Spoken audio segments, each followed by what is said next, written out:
Barry, just what happened on those final two plays, the third and fourth down, and the turnaround downs in the last half? Well, we got 3rd and 2 and knew we were, likely in a 2-down situation, and called one of our base plays, and probably in hindsight would like to probably keep pushing through the progression, a little bit. Had some guys on the latter part of the progression, which is tough. We don't get to that part of the progression a lot, so that's not saying that was John not getting to that, but through the progression of it, we had some guys open on the perimeter, but they did a good job covering it up. And then on 4th down, we went to a call that we had really been practicing for 3 weeks now in that grouping, where Isaiah came in as tailback and put him isolation to the field, and a little spacing concept to the boundary. And to be honest with you, we had guys open on both sides of the field, and just with the pressure and the way that they had adapted probably in the last part of the game about they knew we were getting rid of the ball quicker, and they did a nice job of they got incredible length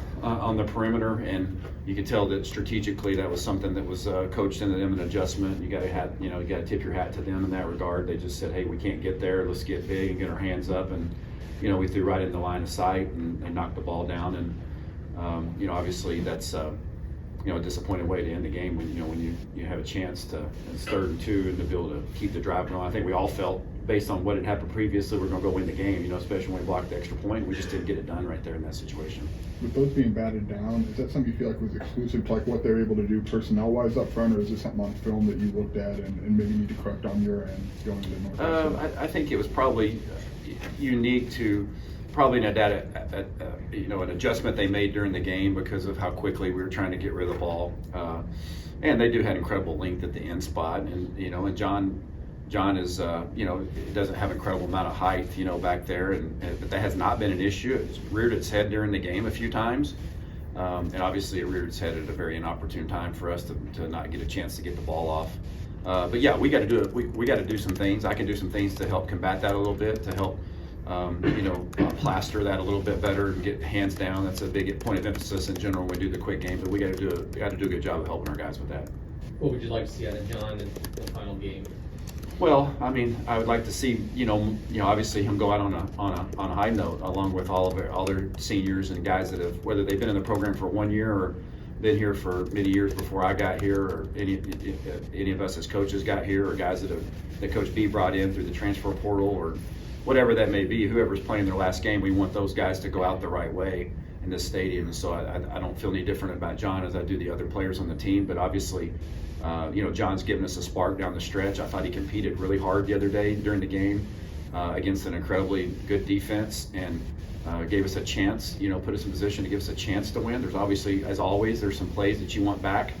And that's going to happen when you play, 75 plays against an opponent like that, put a lot of pressure on you. But we want him to go out on the right way with a W, and that's going to be a great challenge. What have you seen out of Luke responding to obviously challenging the play here, Barry? Yeah, that's never easy. And we talked at length about it last week. It's a very unusual circumstance. Luke had been finding his stride and playing his best football of the year, and it helped us win some games in critical fashion. And so I think he was feeling good about where things went, but he also is very smart and understands what we saw and what had happened with John, and understood that was just a tough decision, and sometimes you have to make tough decisions as a coaching staff, and we felt like it was the right one for that. We still feel that way, and he's been supportive of John, and I think he's been able to take it as take a step backward, or take a step back, I should say, and evaluate, how he'd been playing, the things he'd doing well, and things that maybe he can improve on. And so we're really challenging him in that area, and I think he definitely took to that. He was ready to go last week. He was glued into the game plan, tuned into it, and obviously we felt great about him being ready to come in and help us win the game if needed. Right, not that one is better than the other, but how is it different calling a game for John and Luke as a play caller? Well, there is some differences. Obviously, Luke's probably a little bit more on the athletic side, and there's a little bit some more things that you can do, in that regard. And then John's a little bit more of the quicker, decisive side that is, basically going to make a decision, and he's going to make it the right decision. He's kind of one of those guys, and so there's a spectrum there that I think we've learned pretty quickly. I have pretty quickly from a game planning and a game calling standpoint, what he likes, what he doesn't like. So that's not really a challenge for us at this moment. But John's like, hey, you know, he's very defined with me. Hey, I like this, I don't like this. Let this rip, you know, and let it call it, and I love it. Oh, I don't like it. You know, I like that feedback from him. He does a really nice job, and that's what you expect from an older guy. You know, I mean, he's been around, and he knows what he wants, and he's very clear to communicate that with me. Nick Vidunzo's fallen into a pretty critical role here that we haven't seen a whole lot of, and what can we expect from him at running back? Well, I love Nick. I mean, he's, you know, the first spring that I was here, based on the health situation of our backs, I can't remember what it was back then, honestly, but Nick got a lot of carries against that great defense, you know, that we had of all those guys that are playing in the NFL, you know, and then he did it again in the fall. He carried, because we were trying to protect maybe the guys that we perceived to be a little higher up on the depth chart. We gave him reps because he needed them, and it helped us function offensively. He really earned my respect during that time because he was consistent, always did the right thing, ran hard. And when he went in the game the other day and I saw him go in there, it didn't even faze me, or I didn't even flinch about what I was calling, what I couldn't call, because I knew he could execute the things that he needed to be able to execute, and feel very confident in him being able to do that. Just to be clear, when you guys decided to go to John last week, was it you knew it was going to be for the final two, or did the decision for him to go against Northwestern get made on Saturday?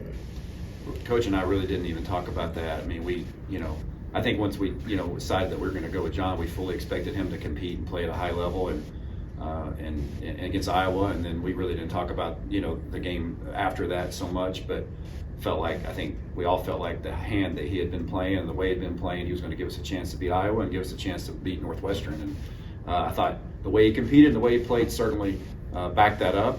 Again, several plays we'd like back and different. It was a challenge. It was a different defense than we had seen the previous week, and I thought he handled it well for the most part. But I think he'll use that as an opportunity this week to grow. Even I know that sounds weird, a 6-year senior, but that was his first start here. On the road. Or his second start. But he's going to keep getting better and better, and hopefully he can play his best this Saturday. Barry, you've talked all the time about the razor edge, between winning and losing, Yep. especially since you got here. But are you finding when you're trying to close out a game and you're trying to maybe get into victory formation, get a couple of first downs or get another score, is it something different each time that you're kind of getting frustrated with not being able to do that? Is that part of the frustration that, hey, we've tried this, and it just hasn't happened for us? Or is there something that you've known as a trend that this is not working?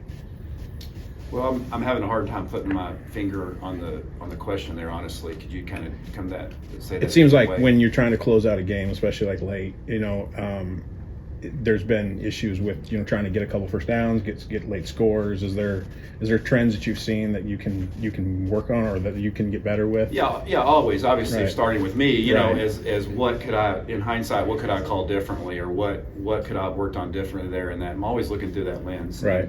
It's the same exact lens I look through when those things do turn in our favor, Right. and do turn out in our favor. And so I think that's the job of a coach, is to, especially the coordinator, is you got to go back and look and be very critical. That's really sometimes the hardest challenge is, can you be equally as critical and sift through those things when you win and as you can when you lose. Right. And I think Coach B does a great job of steering us in that direction to make us always have balance in that regard. And so, it's life in our conference, it's life on our schedule. We know going in the game, it's gonna be a 4-quarter game. It's gonna be a lot of these are 1-possession games, and those critical calls and those critical moments of execution are going to swing you one way or the other. And to your point, unfortunately, we didn't get it done on our end the other day with a lead to get the field flipped one last time, or go get another field goal one last time to, change the field position. And so you always are looking through that to say, man, I wish I'd have done this in this moment, or man, what if we could have done this? And so certainly, to answer your question, it's a balance of all those things. There is no one thing you can put your finger on to say, man, it's this situation, we've come up short. In this situation, we do well, we need to work on this situation better. It's each one unfolds differently, each game unfolds differently, and that's why Coach is always preaching a situational football and awareness to our team, is because that's what breathes life into you, win or lose. That's where it's at, is those situations. And so I would fully expect this week to be the same thing, and we have to be spot on for us to get the 6th victory. What jumps out at you about the Northwestern defense? Oh shoot, I'm really impressive with the way they play. Playing with a great deal of confidence and effort and tenacity. very, very, very multiple in the back end. I think their scheme is outstanding, and I think they're going to be, obviously, it's going to be a great challenge for us on Saturday to play them. But I know one that we're looking forward to, and that we're going to work forward to putting our best foot together to have a great game plan to give our team the best chance to go in offensively. Coach Luke Altmaier is going to be here beyond this week. How much of that goes into your thinking? Do you think about that much going into Saturday and beyond? Well, I mean, we're always thinking through the lens of, all the players of, that aren't playing their last game here, like roster retention and development, whether it's a guy that's a 2 or 3, a guy that hasn't played on the field, been on the field one time this year. Like, we are coaches constantly addressing our players through that lens, like individual meetings with our coaches. A lot of us all met with, guys that hadn't traveled this past week, just to connect with them, to make sure they understand how important they are to the development of our football program. And so obviously Luke's no different in that regard, but as the backup quarterback, the value that he's brought, the experience that he's gained this year has been incredibly invaluable for him. And we absolutely know and feel for sure that Luke, he can play winning football. He's done it. He's shown us he can. And so we're really excited about Luke. And if that opportunity is Saturday, it'll be Saturday. If not, he'll be ready when that opportunity comes to him. Barry, as somebody who's been in that interim head coach role, is there an appreciation in the field for what Braun has kind of done this year at Northwestern, even though he's had a full year? Yeah, you have to certainly tip your hat to him, and and the staff, to be able to go in a circumstance like that, to keep his team together and the way they're playing, and obviously getting them to the bowl eligible. He's done a fantastic job coaching. Their whole staff has, and it's a well-coached team, and they've always been a well-coached team. I mean, that's what they've thrived on, and I think for him to step in there and to keep that going and to keep the players, I think says a great deal about him. So I think you've got two teams that culturally are, have a lot of belief, and that are well-coached, and will be a great battle Saturday. Obviously, Reggie produced when he played and played a lot of snaps, but not having another guy, not having Caden, how difficult is that for the running backs and just not? Yeah, I mean, again, it's been, obviously you guys are usually about a week behind on what we know is going on, just because of the way it goes. And so, we're never really surprised by, how the situations or the games unfold. But, again, it's been a very unique year. I know coaches address that, like the number of guys that have been affected, and then a guy comes back and he's healthy, then he goes back to being injured. It's just been a revolving door. And the one thing that stayed constant, no matter who we put out there, has really risen to the occasion for us. Yeah, we're incredibly thin there, but like I said earlier about Nick and full confidence in Nick to be able to execute the plan. Reggie did a great job stepping up. I think that's a great testament to what Thad's been able to do with those guys and coach them systematically. And so, but we got to be able to run the football, and this will be a great challenge. We got to run the football, and obviously we're going to give the ball to Reggie and let him run. I thought he ran great the other day. He ran hard, ran competitive. His touchdown run was phenomenal. A phenomenal effort by the line and him. And so, feel great about it. Feel as good as you can feel about it, despite the circumstance. It's been a rough year for those, forget us, think about those individual young men. That's not easy. To work year around and get part of your season taken away from an injury, or right when you hit your stride, you get a season-ending injury. And so you've had multiple guys be affected that way, and your heart goes out to them. And the other guys on our team, that gets lost in the shuffle a lot of times. It's just like, we have to move on as an organization. You have to. That's the harsh reality of it. But, in college, when a kid loses a year because of an injury, that's tough. And we've had several of those that have faced that, and our team keeps fighting through that adversity. Given those injuries, how much, if at all, can you use like a short passing game as an extension of the run game to try to mitigate what you're lacking there? I think some. I think you have to shift your mindset a little bit. And of course, it depends each week who you're playing and whatnot. But that's been something that we tried to shift a little bit more towards a little bit. Getting the ball out of our hand a little bit quicker, a little bit more space, create a little bit more room, not as much congestion for our backs. And so that's you're always looking to figure how can I, that's even the package that we have with Isaiah going in at tailback, like how can we mitigate some of the reps that our backs are having to carry, so that we're always thinking through the lens on how creatively, or from a creative standpoint, how you can help that. Well, good. Thank you, guys.